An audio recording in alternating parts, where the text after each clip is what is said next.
पहलगांव प्रत्याघाते भारतेर अन्यतम अस्त्र कामेकाजी drone. P4 insulated water tanks, kitchen and bath fittings, বিশুদ্ধ জল সুস্থ জীবন, P4 আজীবন। বিস্ফোরক নিয়ে নির্দিষ্ট লক্ষ্যে উড়ে গিয়ে আঘাত হানতে সক্ষম এই কামেকাজি ড্রোন। পহেলগাঁও প্রত্যাঘাতে ভারতের অস্ত্র Rafale Jaguar Sukhoi fighter jet, প্রত্যাঘাতে ব্যবহৃত স্ক্যাল্প মিসাইল হ্যামার বম।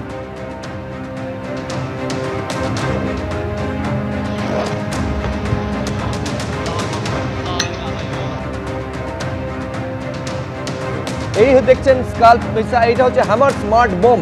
তিন ধরনের ক্ষেপণাস্ত্রের ব্যবহার করা হয়েছে। একদিকে দেখছেন স্কাল্প মিসাইলের ছবি, একদিকে দেখছেন হ্যামার স্মার্ট বোমের ছবি, অন্যদিকে কামেকাজি ড্রোন। এই তিনটিকে কিন্তু ব্যবহার করা হয়েছে। তিন ধরনের যুদ্ধ বিমান ব্যবহার করা হয়েছিল। একদিকে ছিল রাফাল, সুখোই এবং জাগুয়ার, যেখান থেকে ক্ষেপণাস্ত্রগুলি নিক্ষেপ করে 9টি জঙ্গি ঘাঁটিকে মাটিতে মিশিয়ে দিয়েছে ভারতীয় সেনা। ভারতীয় বায়ুসেনার এই অ্যাটাক, টার্গেটেড অ্যাটাক, রাত্রি 1:05 থেকে 1:30টার মধ্যে ঘটেছে। অর্থাৎ মাত্র 25 মিনিটের অপারেশনে সন্ত্রাসবাদের পাকিস্তানের কোমর ভেঙে দিয়েছে ভারত।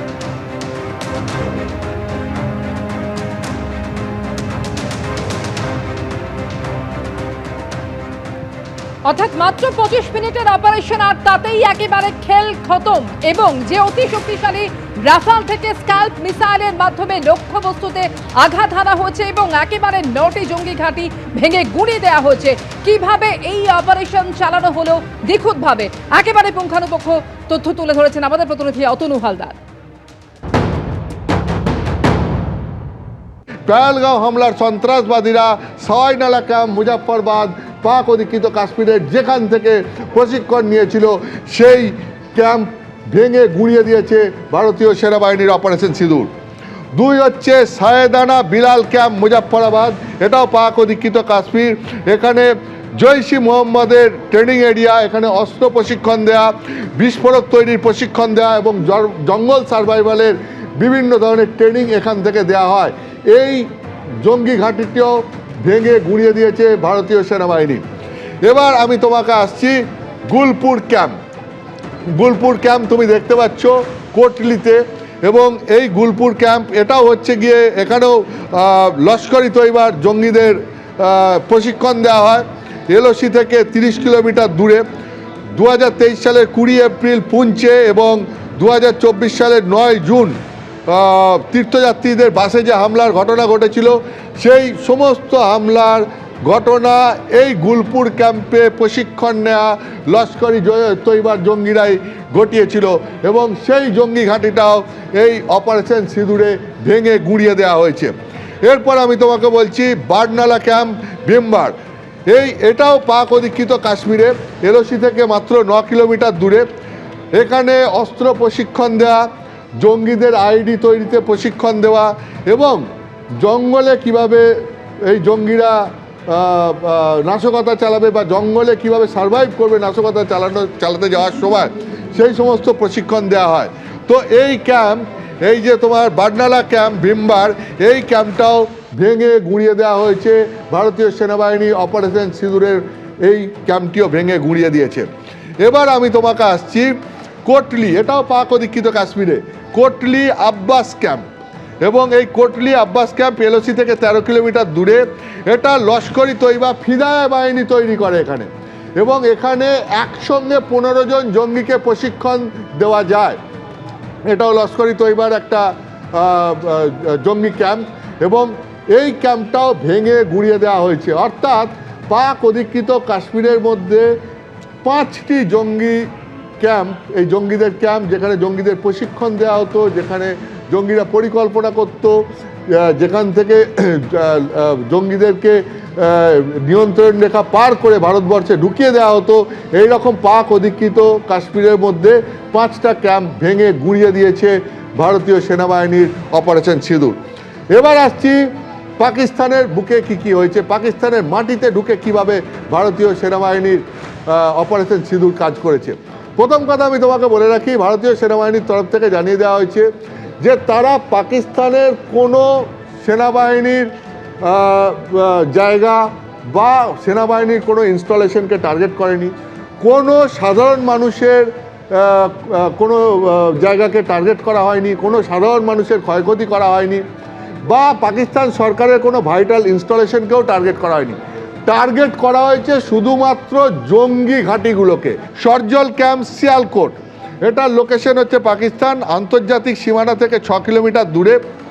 মার্চ মাসের এই বছরের মার্চ মাসে জম্মু কাশ্মীর পুলিশের 4 জন জওয়ানকে যে জঙ্গিরা হত্যা করেছিল সেই জঙ্গিদেরকে ট্রেনিং দেওয়া হয়েছিল এই সরজল ক্যাম্পে।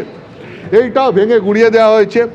এরপর আমি তোমার কাছে আসছি মেহমুনা জোয়া ক্যাম্প সিয়ালকোট, এটাও পাকিস্তানে আন্তর্জাতিক সীমা থেকে 12 থেকে 15 কিলোমিটার দূরে, এবং এটা হিজবুল মুজাহিদিনের অন্যতম বড় ক্যাম্প।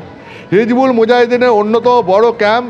জম্মু কাশ্মীরে সন্ত্রাস ছড়ানোর কাজ এখান থেকে করা হয়, সন্ত্রাসবাদীদের নিয়ন্ত্রণ এখান থেকে করা হয়, এবং জম্মু কাশ্মীরের নাশকতার বহু ঘটনা এখান থেকে ঘটানো হয়।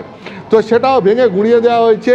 এবং আমি তোমাকে বলছি 2016 সালে পাঠানকোট এয়ারবেসে যে জঙ্গি হামলার ঘটনা ঘটেছিল, সেই জঙ্গি হামলার ঘটনা এই মেহমুনা জোয়া ক্যাম্প থেকেই করা হয়েছিল। এখান থেকেই সন্ত্রাসবাদীদের নিয়ন্ত্রণ করে পাঠানকোট এয়ারবেসে হামলা ঘটানো হয়েছিল। সেই মেহমুনা জোয়া ক্যাম্প আজকে ভারতীয় সেনাবাহিনী গুঁড়িয়ে দিল। পাকিস্তানের মধ্যে এই ক্যাম্পটা রয়েছে। এরপর আসছি মার্কাজ তৈবা, এটা হচ্ছে মার্কাজ তৈবা মুদিরকে, এটার লোকেশনও পাকিস্তান আন্তর্জাতিক সীমা থেকে 18 থেকে 25 কিলোমিটার দূরে, এবং এটা অত্যন্ত গুরুত্বপূর্ণ। আমি তোমাকে বলছি লস্করি তৈবা 2008 সালে 26/11 মুম্বাই হামলার যে ঘটনা ঘটেছিল, Mumbai Taj hotel, Titan hotel, Nariman house, এই সমস্ত জায়গায় যে 167 জন নিরীহ মানুষকে হত্যা করেছিল যে জঙ্গিরা, সেই জঙ্গিদের প্রশিক্ষণ হয়েছিল এই মার্কাজ তৈবা মুদিরকেতে। এবং আজমল কাসব থেকে ডেভিড হ্যাডলি, তাদের প্রশিক্ষণ এখানে দেওয়া হয়েছিল। এবং তুমি জানো যে আজমল কাসব ধরা পড়ার পর সে গোয়েন্দাদের কাছে যে স্টেটমেন্ট দিয়েছিল তাতে স্বীকার করে নিয়েছিল যে পাকিস্তানে তাদেরকে ট্রেনিং দেওয়া হয়েছিল। শুধু তাই নয়, পাকিস্তান সেনাবাহিনীর প্রাক্তন এবং বর্তমান সেনা আধিকারিকরা এসে তাদেরকে প্রশিক্ষণ দিত। হাফিজ সঈদ লস্করি তৈবার যে প্রধান, তার পরিকল্পনা অনুযায়ী মুম্বাইতে এসে হামলা করেছিল এই আজমল আমির কাসবরা। মার্কাজ সুবহান আল্লাহ বাওয়ালপুর পাকিস্তান, এবং আন্তর্জাতিক সীমা থেকে 100 কিলোমিটার দূরে। এটা হচ্ছে জৈশ-ই মোহাম্মদের হেডকোয়ার্টার। জৈশ-ই মোহাম্মদের রিক্রুটমেন্ট, প্রশিক্ষণ এবং তাদের মতবাদে বিভিন্ন জনকে উদ্বুদ্ধ করে সংগঠনে যোগ দেওয়ার ব্যাপারে উৎসাহী করার কাজ সমস্ত কিছু হয় এখান থেকেই। জৈশ-ই মোহাম্মদের প্রধান মাসুদ আজহার মূলত এই মার্কাজ সুবহান আল্লাহ বাওয়ালপুরের এই ক্যাম্প থেকেই অপারেট করে। আজ থেকে প্রায় 30 বছর আগে এই মাসুদ আজহারকে ভারত গ্রেপ্তার করেছিল, কিন্তু তারপর 1999 সালে কান্দাহার বিমান অপহরণের ঘটনা ঘটে, এবং সেই বিমান অপহরণ করে নিরীহ যাত্রীদেরকে পণবন্দি করে জঙ্গিরা ভারতের ওপর চাপ তৈরি করে, এবং তাতে ভারতবর্ষ এই মাসুদ আজহারকে ছাড়তে বাধ্য হয়। এবং মাসুদ আজহার ছাড়া পাওয়ার পর 2001 সালে ভারতের পার্লামেন্টে যে অ্যাটাক হয়েছিল, সেই অ্যাটাকের নেতৃত্ব দিয়েছিল এই মাসুদ আজহারই, মানে তার পরিকল্পনাতেই এই হামলার ঘটনা ঘটেছিল।